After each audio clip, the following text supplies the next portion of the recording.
Finally. This isn't great. This is bullshit. Just give me a second. I'll tell you why. This red light therapy panel took me close to 10 hours to build.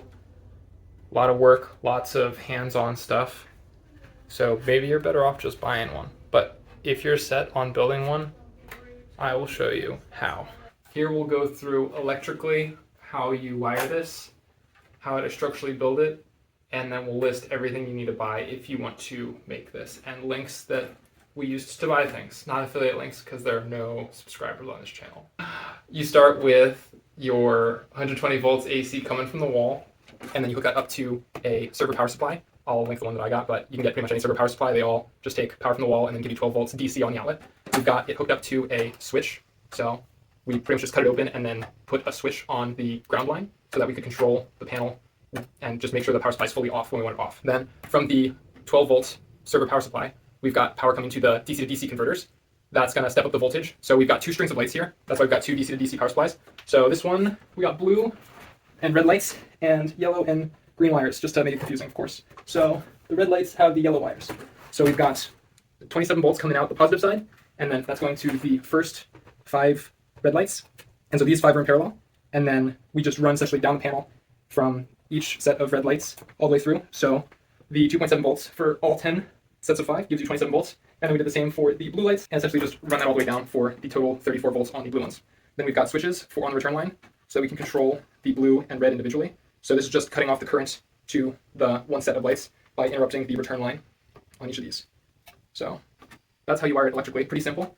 And there's a little bit of nuance to tuning these, but you essentially just hook up your multimeter to the outlet of the DC-DC converter and adjust it until you get the right voltage, so 27 or 34 volts, and then you can hook it up to your string of lights and adjust the voltage, or adjust the current so that you get the right power output. So for 27 volts, you're going to want a little less than 5 amps total to be less than your 150 watts on that whole string of 53 watt lights. And then you do the same for the blue lights. The construction, as you can see, is just some cheap aluminum. We've got these 1 foot by 1 foot aluminum panels from Amazon, a 1/2 inch by 1/2 inch aluminum angle that I got at Home Depot.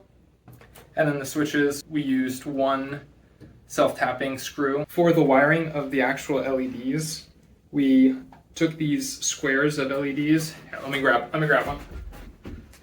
We took these squares of LEDs and then just snapped off rows of 5 just to make it easy for us. For each row of 5, we soldered on a positive rail and a negative rail.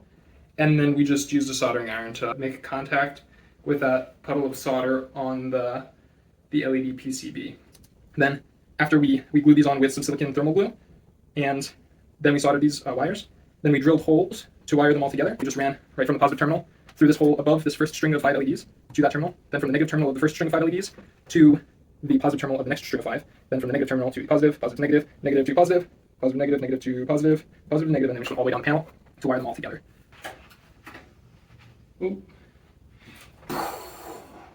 Blooper reels are so like 2004, Lauren.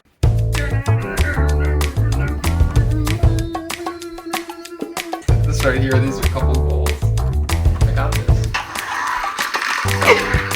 Oh, look at this.